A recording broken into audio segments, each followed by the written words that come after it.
మన ప్రభువును రక్షకుడైన యేసుక్రీస్తు వారి నామములో ఈ మాటలు వింటున్న ఆత్మీయ కుటుంబ సభ్యులందరికీ నా యొక్క హృదయపూర్వక వందనాలు. ఈరోజు నా కోసం ఆత్మీయ కార్యక్రమానికి మిమ్మల్ని అందరినీ ప్రేమపూర్వకంగా ఆహ్వానిస్తూ ఉన్నాను. చిన్న ప్రార్థన చేసుకుని ఈ దిన వాక్యాన్ని ధ్యానము చేద్దాం. పరిశుద్ధ ప్రేమగల తండ్రి, గొప్ప దేవుడా, కనికరము గల దేవ, కృపగల దేవ, నీకు వందనాలు, వేలాది స్తోత్రాలు ప్రభువా. నీ కనికరాన్ని బట్టి, నీ కృపను బట్టి ఇంతవరకు మమ్మల్ని సజీవులుగా ఉంచావు. అందుని బట్టి నీకు వందనాలు.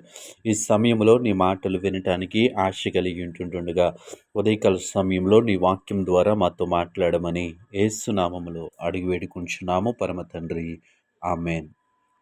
ఈరోజు దేవుని వాక్యము దెస్సలోనికి రాసిన మొదటి పత్రిక 5వ అధ్యాయము 15వ వచనము. ఎవడును కీడునకు ప్రతి కీడు ఎవనికైనను చేయకుండా చూచుకొనుడి.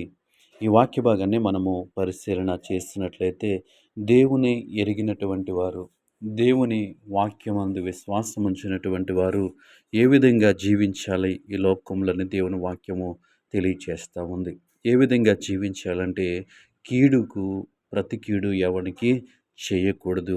ఈరోజు ఈ లోకంలో మనము చూసినట్లయితే ఎవరికి కీడు చేయాలి అని ప్రతి ఒక్కరూ కూడా ఆలోచన చేస్తూ ఉన్నారు. ఈ యొక్క కీడు చేయటము వారికి అలవాటుగా మారిపోయినటువంటి వ్యక్తులను మనము చూస్తూ ఉన్నాం.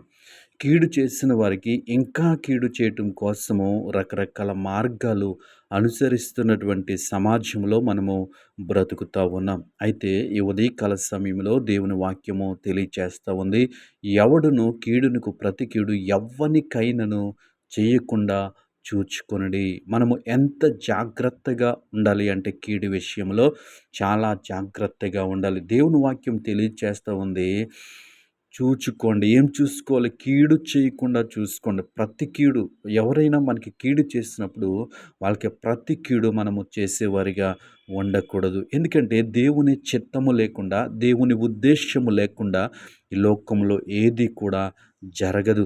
ఆయన చిత్తము, ఆయన ఉద్దేశంతోనే ప్రతిదీ జరుగుతూ ఉంది. కాబట్టి మనకి జరిగినటువంటి ప్రతి కీడును కూడా దేవుని సన్నిధిలో దేవునికి ప్రార్థన చేసి విడిచిపెట్టాలి. ఆయనే వారికి సమాధానం ఇస్తాడు. కాబట్టి ఈ ఉదయకాల సమయంలో ఈ వాక్యం వింటున్న ప్రియ ఆత్మీయ స్నేహితులారా, మనం ఎవ్వరికి కూడా కీడు చేసే విధంగా మనము ఉండకూడదు.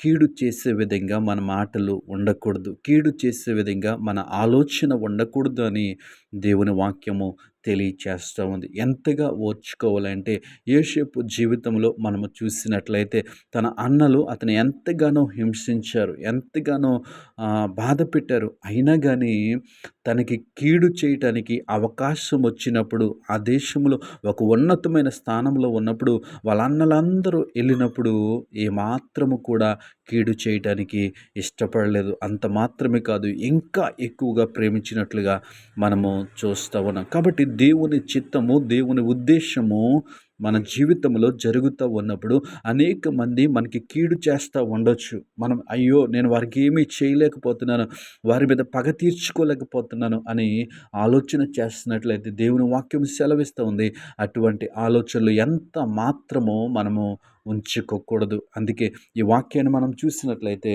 ఎవడును కీడునకు ప్రతి కీడు ఎవ్వనికైనను చేయకుండా చూచుకొనుడి. ఎవ్వరికి కూడా, వాళ్ళ క్రైస్తవేతరుల ఇటువంటి ఆలోచన ఎంత మాత్రము మనము పెట్టుకోకూడదు.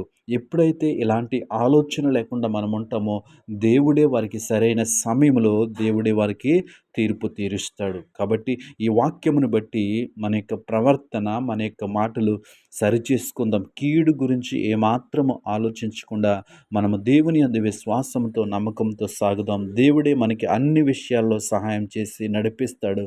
అట్టి కృప దేవుడు మనకు అనుగ్రహించును గాక. ఆమేన్.